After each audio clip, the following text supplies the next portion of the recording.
Welcome back, everybody. I hope you had a good lunch break and enjoyed listening to Vusi. The HR seat in the C-suite is rarely without its challenges. Having a solid relationship with the CEO is of utmost importance. We're very privileged to have here with us this afternoon two leading executives, Clive Smith, who's the CEO at Tsebo Solutions Group, and Elanie Kruger, who's the Group Organisational Effectiveness Director at Tsebo Solutions. Over to you, Clive and Elanie. Thank you very much. And again, I think just before we kick off, we'll show you a quick 2-minute video. Our organisation employs around 40,000 people across 27 countries. We have minimal assets, hard assets. Our assets are our people. So if you look at the 2-minute video, I'll give you a background to our organisation. Alignment of our people, alignment of our staff, mobilisation of our staff is critically important to us. And hence the relationship between Elanie and myself, the relationship between tactical, strategic, discipline is of utmost importance or our organisation fails. If our people go wrong, it's a business continuity issue. So maybe we can start with the video quickly. Across the African continent, 1 billion people wake up to a world of opportunity, inspired by our heritage, our culture, the possibilities of our children's future, and the difference we can make. There is a company that captures that inspiration and turns it into action, into value, into progress. Tsebo Solutions Group, the company supporting the best companies, people, and governments in Africa.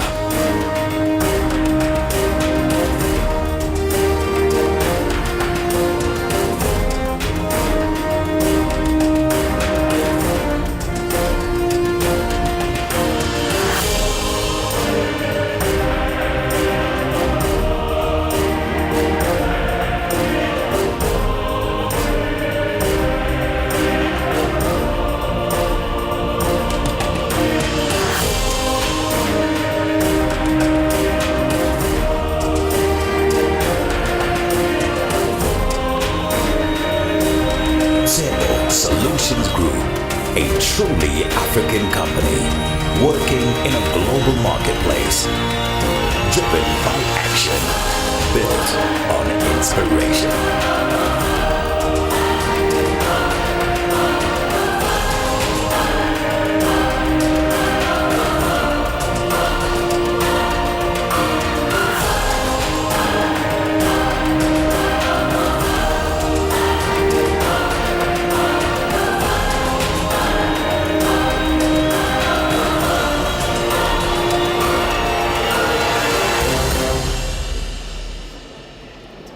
Thank you very much for that, Clive. You mentioned the importance of alignment in people practices. How practically do you achieve that?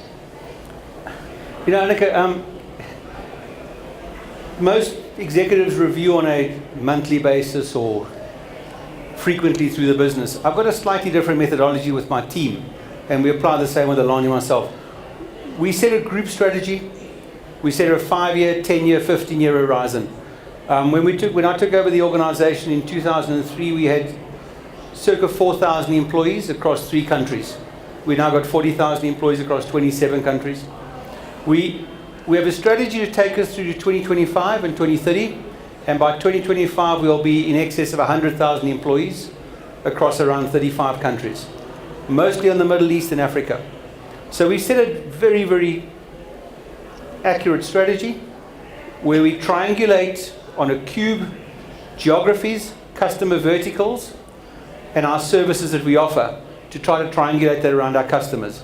Behind that strategy is a strategy for finance, a strategy for operations, product development, M&A, and a people strategy which supports that.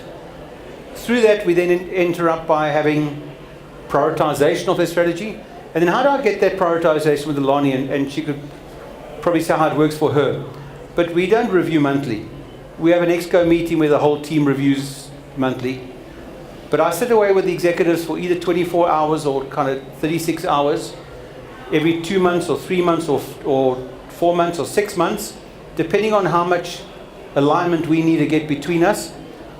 So we'll go sit in a boardroom somewhere for a day or 2 days and debate the intricacies of her strategy and the tactical execution of it.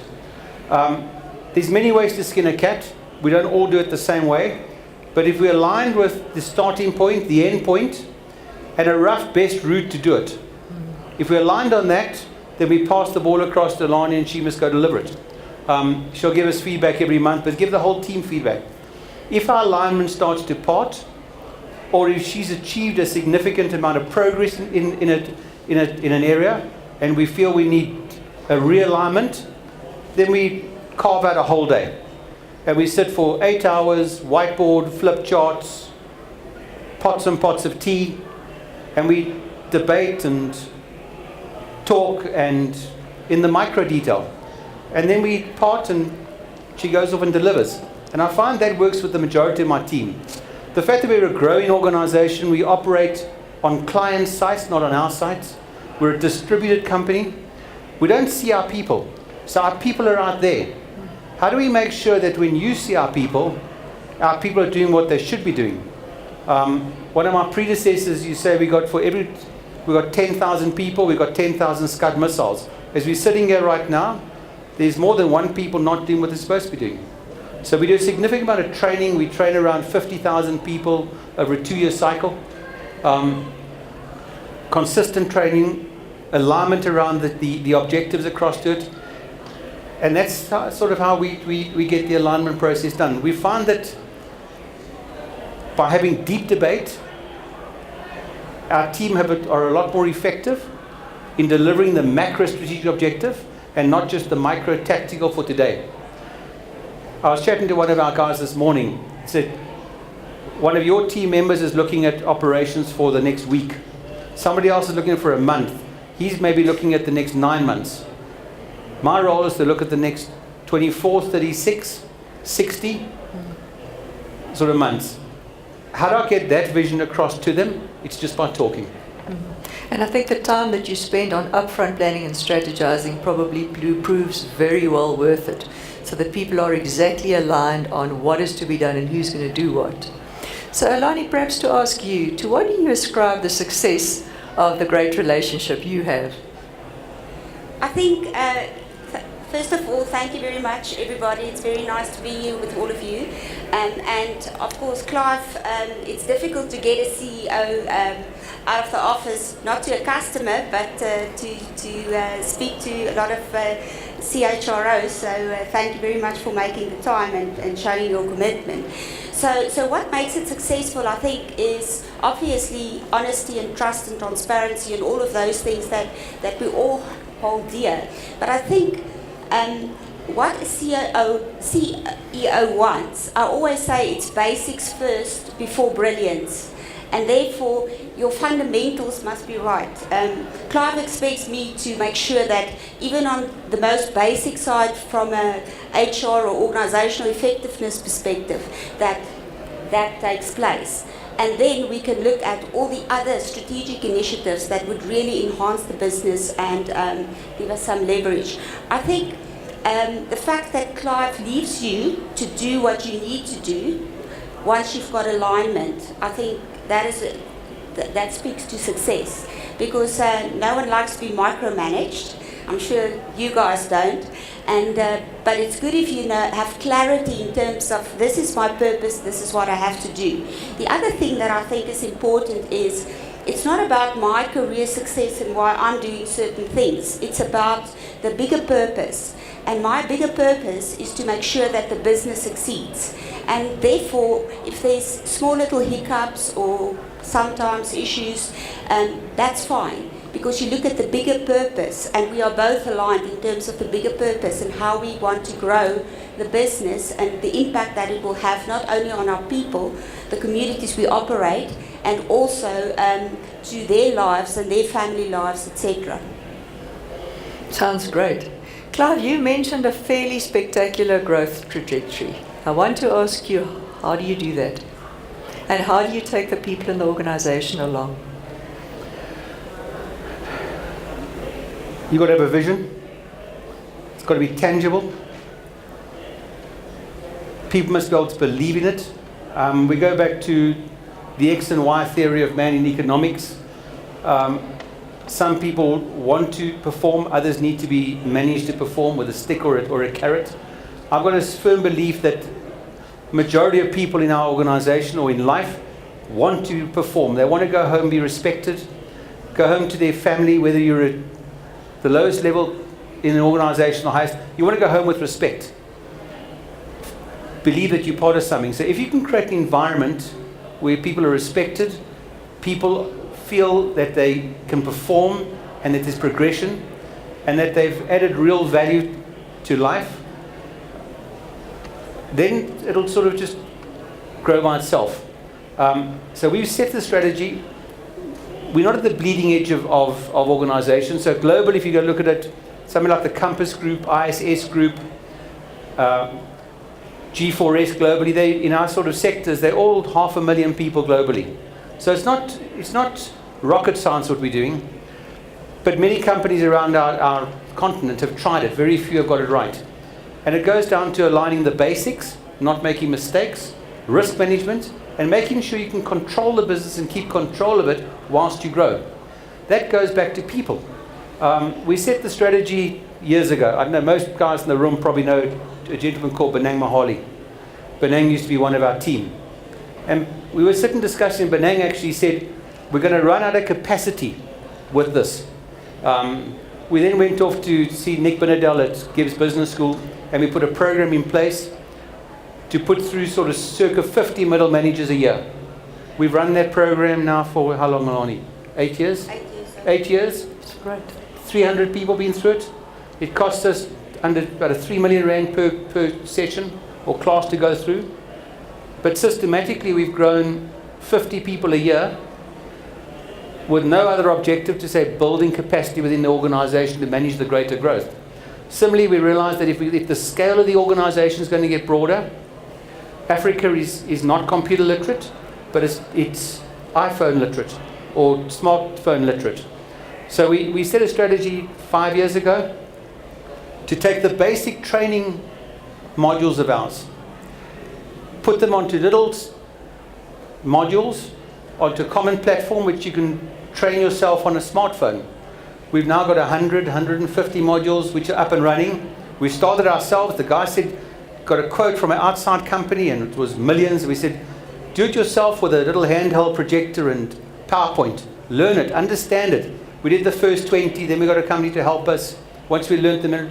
And now we can do continual training of the people to support the strategy. We live on a continent where diversity is absolutely key. The majority of South African executives make a huge error of arriving in African countries with arrogance. So I think humility is imperative. How to get out there to your customers, respect that they're in a different environment, different culture, that people perform best when they're respected, but are given the tools, given the direction, and supported through the process. And through that, we've managed to survive, grow, outlive recessions, and outperform the most of the market. Sounds very good. Elanie, perhaps to ask you, what are some of the challenges that you've encountered on this significant growth journey?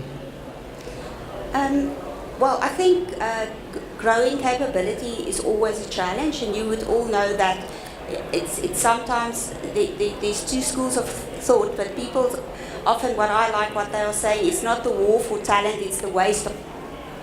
So it's very important that as we go through the journey, that we look at how we can leverage talent in the business and make sure that we really seek our people's capabilities. Sometimes you miss out on a golden star that you could actually place in a position that would really excel. And we've got several success stories where we actually saw that in people. But you know, talent is one thing. I think the other thing is the whole issue in terms of change management. People have gone on a journey for a couple of years, the business has grown, and we had a fit-for-purpose type of structure and system and processes. And now suddenly we realize that, as Clive said, looking ahead in 5 years' time, this is not going to suffice, and therefore we need to change. But not everybody wants to change. So it's very important that you take every single person along to see where they fit in terms of the strategy and the end goal. No, definitely. I want to go back, Clive, what you said in terms of the investment you make in education and the strategic view you've taken of the capacity you'll need in the future. Those are great examples of some of the critical steps I think one needs to put in place for an organisation that will grow and thrive in the future. Have you got any other examples or ideas or suggestions or recommendations for the CHROs and the HR professionals we have out there in terms of what they can do and how they can contribute with reference to a great working relationship and an executive, but also for the greater growth and prospect of the company? Yeah, I'll give you a couple. The first one is the old cliche of keep it simple, stupid. I find the majority of the time I talk to people in our organisation, it's the clarity of simplicity which they're missing. I've got a very simple, put up a flip chart, draw a box, put a cross in the box, 2x2 matrix, impact, high, low, effort, hard, easy. Do the high impact, easy stuff first, get it done, get progress. Hard, high impact is more strategic stuff often, do it. Every single time I have a meeting, we revert back to a 2x2 matrix. It does two items. The first item is it allows you to sort out in your head what's most important. The second item is if there's 10 of you in a room, you visually very quickly see, I thought that was more important, but actually that's more important, by process of quick elimination. So that's the first item, is keep it simple, stupid. Don't overcomplicate it. Work out where the impact items are. There are a million items we can do in our job every day. Do the things that are going to make value and not the snow. We get distracted by snow. The second item is communication. We had a lady called Karen Myers, I'm not too sure if she's still around in the HR forums, who came and gave us training probably in about 1995 on communication. And there were two principles that she taught us in that training, and I've taken with me ever since it. The first item is that people receive communication in three ways. They hear it, they see it, or they touch it. Sort of stuff. So how do you relate that into our life? There's some people in the room, and I'll take our group legal officer or counsel. If you give her something written, she digests it. It kind of goes in like this. You give me something written, my absorption rate is 2%. I get bored. Then visually, put it in a video or a presentation or a poster, you can touch it or see it. And then there's touch it, which is the debate we're having right now in the conversation. 30% of people receive their best communication by reading it. 30% of people receive their communication by touching it. 30% of people receive their communication by reading it or seeing it. Fundamental flaw the majority of executives make, and we all do it, is you'll send out a notice to the organization and we say we've communicated, but we've only communicated with the first 30% of the people. So how do we get the second 30%? We might have a town hall forum or a conversation. We may go work away in groups and talk to people. So one of the ways I get around that is that I'll have a session like this with 300 to 400 people of our organization from right across the continent come together once a year. They arrive in the morning, flying from all over the show. We normally have it right next to the airport to eliminate traveling time, and we spend sort of 6 hours talking. The objective of that is to touch it, see it, and feel it. We do all three in communication. Put a PowerPoint up, give them a document to take away, and I walk around the room talking to them. To set the strategy for them that we can imprint in their minds. Which means when Elanie goes to them and shows them the detail around, I don't know, call it a payroll conversion project or a training project or electronic training, They actually understand the link into the strategy. And we get that. So the second trick is, do not make the error by communicating in only one methodology, because you have to communicate in all three. We put a new uniform policy in years ago, and our marketing people sent out a brochure. So that's fine. Unless you model it with the people, they can't touch it. It's a single piece of paper on one plane. So that's just the second example. The third item on communication is the 7 up, 7 down principle. Have you ever heard the 7 up, 7 down principle of communication? But let's take our organization. There's a board at the top of half a dozen people, and at the bottom there's 39,000. And in between there's a pyramid. So the top says something, and we all played pass the parcel, or with a message around in a chair when we're children. But you pass the message across and the message gets diluted. We found that 7 up, 7 down, the message gets diluted halfway down the 7 and halfway up the 7. So the workforce on the floor are sending the message up to the next level. It gets stuck at the middle management level, because they haven't got the tools or the access to the executive to send it to the executive. We send the message down, it gets to the operations level, but doesn't get to the site level, because they haven't got the tools, capacity, or the strategic understanding to pass the message down to the ground. So how do you get your communication of your message all the way from the top down to the people who've got to activate?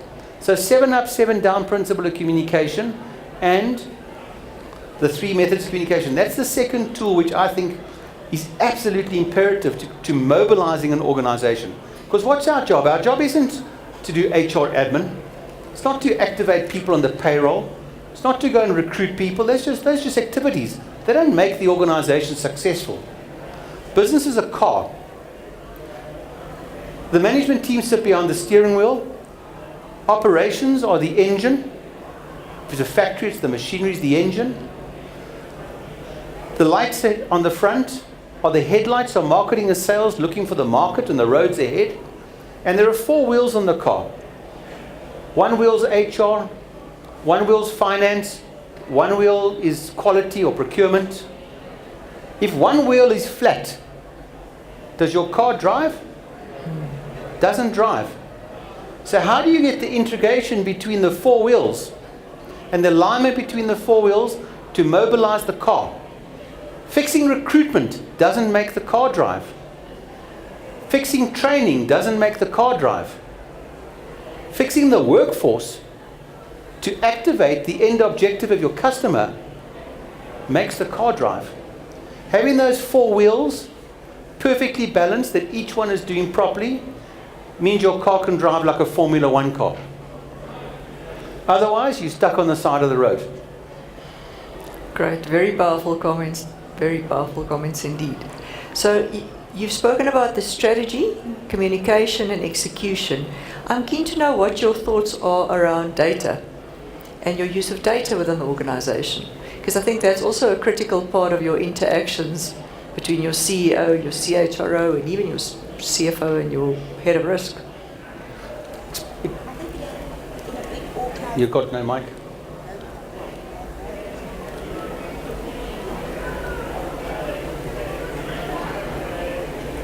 Can we fix the mic here?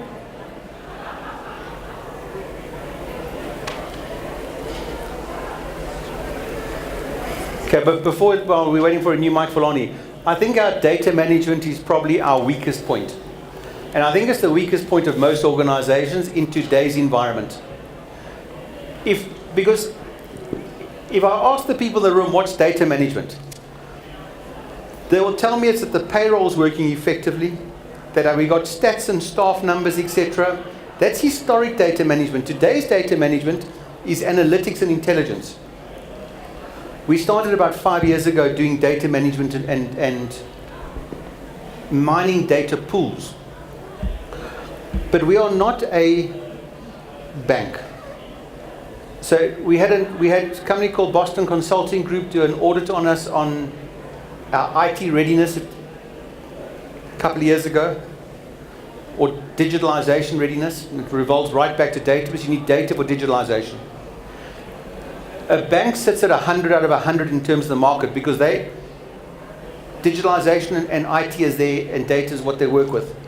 Our sector, around 20% of what a bank would have is where the market sits. We're at about 28%.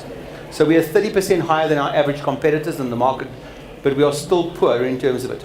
Our biggest item right now in terms of data is how do we use data on our client sites to reduce cost, improve efficiency, get service out, get mobilization out, and stop wasted resource.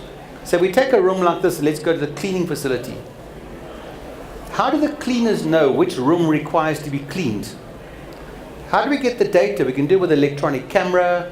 We can see that a boardroom's been emptied with a camera. We can't put a camera in too visibly because, well, if it's, we can't take a picture of a board meeting because it's confidential.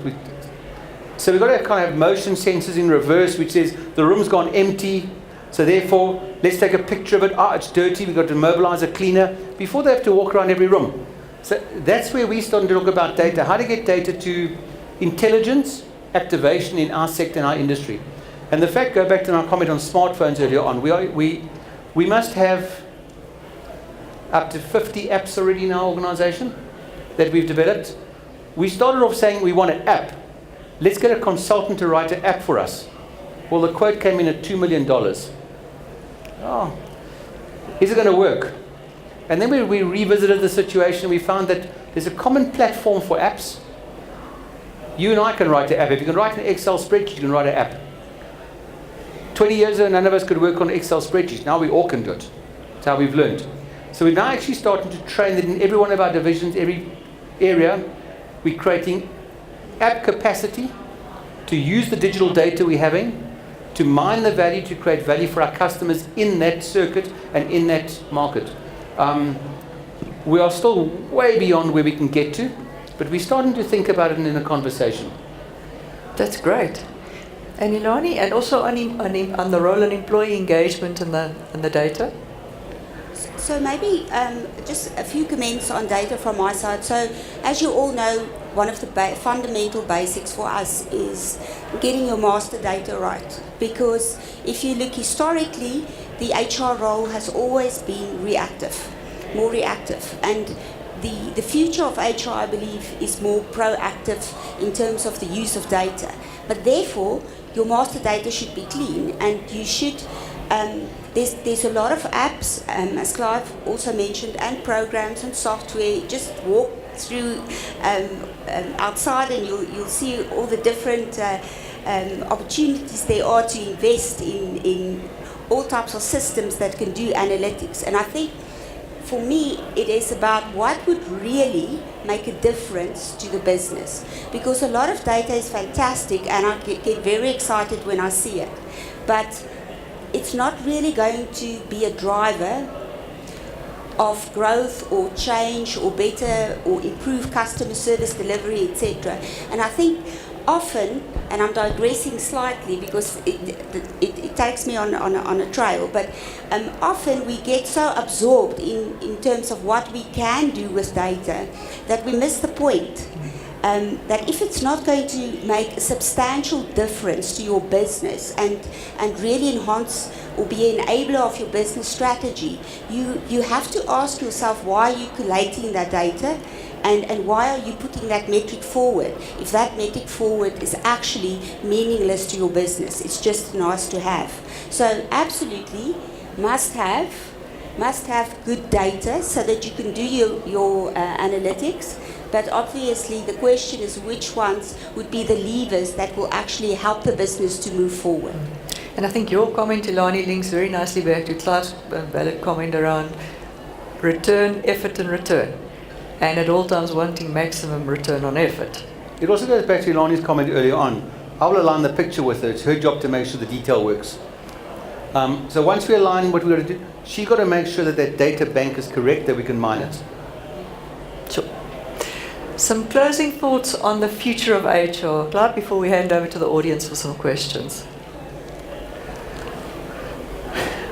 I think life is changing. So if you ask me, and I'm not a visionary when it comes to certain sectors. I know our sector well. But if I relate it back to our business, I think we need to understand how to use smartphones to talk to our staff, to know where our resources are, to communicate with them, to get through the barrier of that 7 up, 7 down, to raise from the floor good ideas, communicate with them, and get them to be empowered. I think we need to use data mining to get productivity. I think that we need to actively over-invest in training, but not training for what you do today, but to realign your workforce that they have capacity to work in 5 or 10 years' time as the world's going to go. The other item with the future of HR is what can we as business do for our employees' children? So how can we create stuff in our organization which is free access for our people's children? Because youth unemployment is, if we think it's a major problem in this country, we'll just go across the rest of Africa. The one item which really makes the hair on my arm stand up is that if we get 100,000 employees in a couple of years' time, that'll mean 1 million mouths are dependent on us. That means we can touch 1 million people. The small incremental change, don't underestimate the impact of small incremental change. The incremental change our organization can have on the continent. Now relate that to your organizations. Between us here, we might have 1 million employees.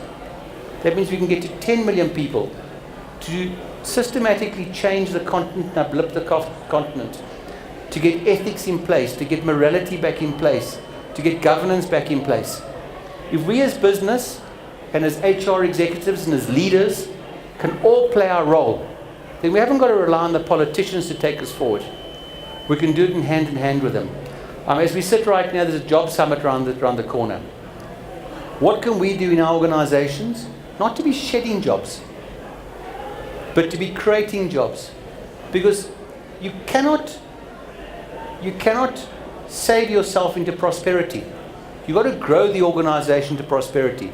So as the HR executives looking forward, how do you go back into your boardrooms with your bosses and say, well, where's the growth strategy to create work for these people? Not where's the cost containment strategy to improve margin only. It's a whole different mindset. So I think that where's the future? I would like to see investing in people, investing in our children, investing in growth, building as opposed to breaking. Great. Elanie, final thoughts from your side on the future of HR? I think if I look at Tsebo, we are in a very exciting phase from a growth perspective. And I know that my colleagues, not all of you are in the same type of industry or not the same business where you have the same growth opportunities. But as Clive mentioned, I think there's a lot of opportunities to make a difference as a business leader. And first and foremost, HR should be a business leader where you should role model authentically what your business stands for, and you can make such a difference in your communities and with your employees. So that definitely, I would like to just emphasize that. I fully support what Clive said in terms of the road ahead and digitization, and the only thing I would say is that we should move away from the stigma still that exists in terms of HR being a more administrative function, but really embrace, not to be cliched, being a true business partner and making a difference where it really counts and matters for the business. Absolutely. And for the communities around it and the extended family. Thanks, Elanie. Thanks, Love. A few questions from the audience. Hi there. I'm Londiwe from the Competition Commission. My question is for Clive. What advice would you give an HR practitioner who's on a path of trying to regain the CEO's ear? So it's basically an inheritance of a function that basically was not recognized within the organization. So from a CEO's perspective, what would be the right things, or what would it entail for that particular HR practitioner to regain your ear? It's very easy. Two things create change. Great risk or great financial reward. Nothing else creates change in life.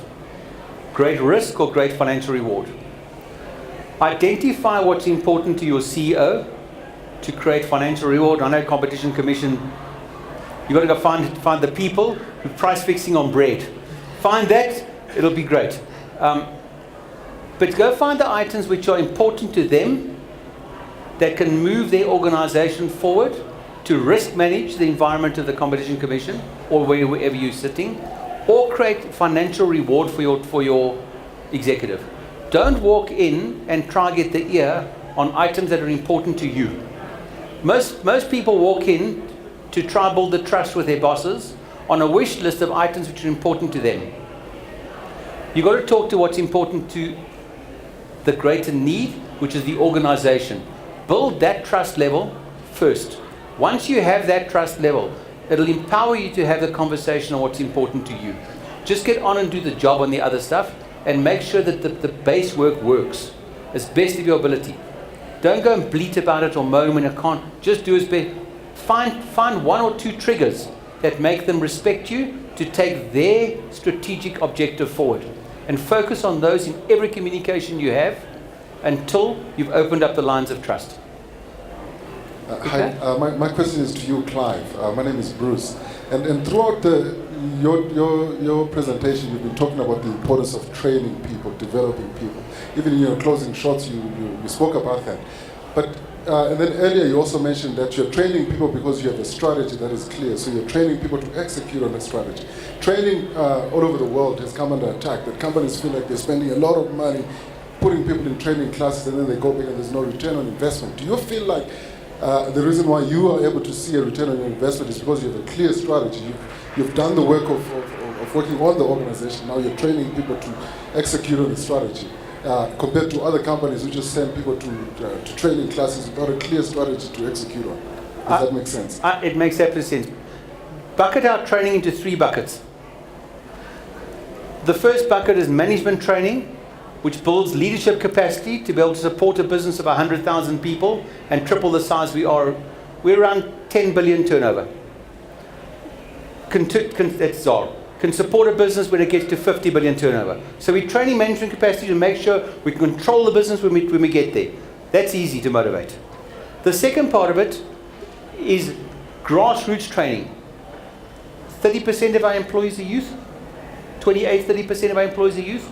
People don't wake up in life saying, I want to clean toilets. People don't wake up in life saying, and go to school saying, I want to be a night watchman or security guard out there. So our job in our organization is very different. I don't see ourselves as being an employer of security guards and cleaners. I see ourselves as being an employment agency or employment organization who takes people from being unemployable and formalizes their ability to be employed. Teaches them how to come to work every day. Teaches them how to have governance when they come to work every day. Once we get that, we can train them on multiple items, health and safety. They can leave us and go and find a job somewhere else and build a career path. And we've got multiple people in our organization who built that path in our organization, right up to senior management, or have gone across to other organizations. So the bottom level of training, a cleaner's got to know how to clean a toilet. But besides that, we've got to give them business life skills which enable them, empower them to get on the first run of the ladder of a career projective. That is both business training as well as social responsibility training. How do you blend those two together to get social responsibility training? And the middle part of training is the stuff we have to do: compliance training, health and safety training, first aid, all those things. That's compliance training. So we've got kind of 3 strategic buckets. How do we use the bottom part to add a socialistic agenda to it? I see myself as a socialistic entrepreneur, not an entrepreneur. And with that, we can't survive without our people. We can't get a machine that stands night watchman every night. We can get a camera, but it's not a person. I think my question is actually sort of a follow-up to the gentleman's there, because I just wanted to find out that what role should corporate play jointly with government in terms of our education system? Because if you look at our education system and what we are teaching our, primary school children now, and the way I was taught at school, which is decades ago, it's still the same. Not that many, surely. Well, but it's still the same. But if we are saying, we all are in agreement that the jobs that are here today, in 10 years' time, they're not going to be there, but we are still at grassroots teaching, primary school kids, and the education system basically is not catering for the future. So I don't know how can corporate and government strike a balance there, because sometimes I'm wondering whether or not paying school fees for my daughter is meaningful. I think you have to pay school fees for your daughter, otherwise you won't have any education. I've got two views on the relationship between ourselves and government. If we had to wait for government, the first is an arrogant view, and I'm saying this with humility. If we had to wait for government, well, we'd still be where we were 30 years ago. The second is we've got to work in harmony with government to get the long-term trajectory and the objective. So we spend a lot of time in our organization predicting where the BE codes are going to go, let's say. So one example of that was President Zuma a couple of years ago put in the intention to have a percentage of the workforce, the disabled workforce, employed. Before that, there was nothing on any codes which said you got to employ disabled. At that point, we had 11 disabled employees. Our HR director then was a lady called Elanie Kruger. Somebody might know Mama Elaine, people in the room. We sat with Elaine and we said, how do we get this right? And what we worked out in one of these day conversations is it's not about saying to our operators, just go employ disabled people. We're to work out to say, how do we match disabilities with our job categories, which makes the disability a USP in our business? And we found that people with hearing impediments or speech impediments make exceptional cleaners in corporate environments because they're not disruptive, they aren't over-listening to conversations of board members, they're incredibly respectful, they honor the job. Within 9 months, we had 280 disabled employees. We had to employ 300 disabled employees for every 100 we kept, because disabled people aren't used to working. So that's the way that business can actualize the very good strategic intention of government. So what we do is we watch where their thought processes are going, which are always honourable. I don't know many, and I'm leaving out state capture right now, I don't know many governments who want to do the wrong thing, besides a bit of personal empowerment. But the strategic incentives are right. So how do we take those objectives, leave out all the talk shops in between the process, and work out how we can actualize them in our business? So youth incentive, they brought the youth objective in. We changed our strategy, we changed our training, we changed our vetting processes. We're flying with youth. We took our youth from around 15% to almost 30%, 2 years. I think to add to that, we really put a lot of effort in to look at new people coming into our business who does not have the right skill per se, but then we give them a learner path. And most of those learnings would be accredited learning. And we spend a lot of time and effort.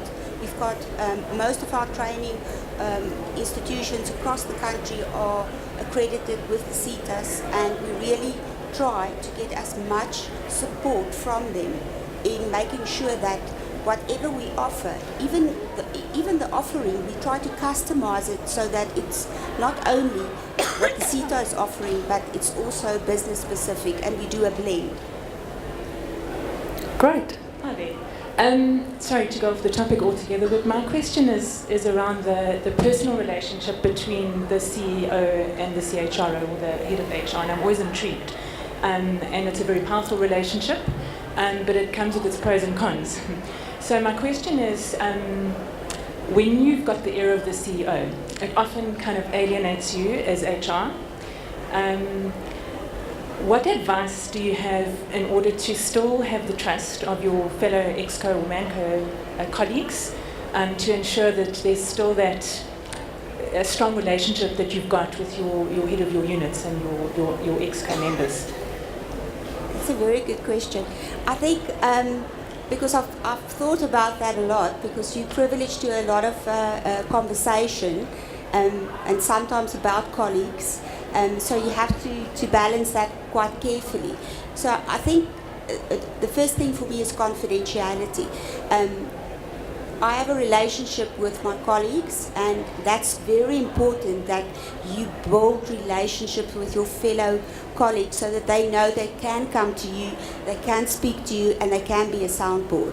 And what I don't do, I don't quickly run to Clive and say, hello, I just want to tell you this one has done this or that. You have to have the wisdom and sometimes just back things with them. Be a soundboard for your colleagues so that they feel that they can share something with you. If you see it's going to derail and you know you're looking at the bigger picture in terms of the business, then obviously you'll flag it. But then you must have the relationship to know that I'm telling this to you in confidence, so how you manage this should be dealt with in confidence. Also, the other thing is, as someone in my position, I don't go around saying, oh no, I have, the name dropping. I have to go and see Clive. Sorry, I can't see you now, or something like that. I think that's a big no-no, and you'll kill yourself immediately and your credibility. So there's a fine balance in terms of credibility, and I listen a lot. I allow people to vent. And I always ask people, what do you want me to do with the information? How can I help you? And sometimes they say, I just want to talk. Thanks for listening to me. Now I feel better. And that's my role as well.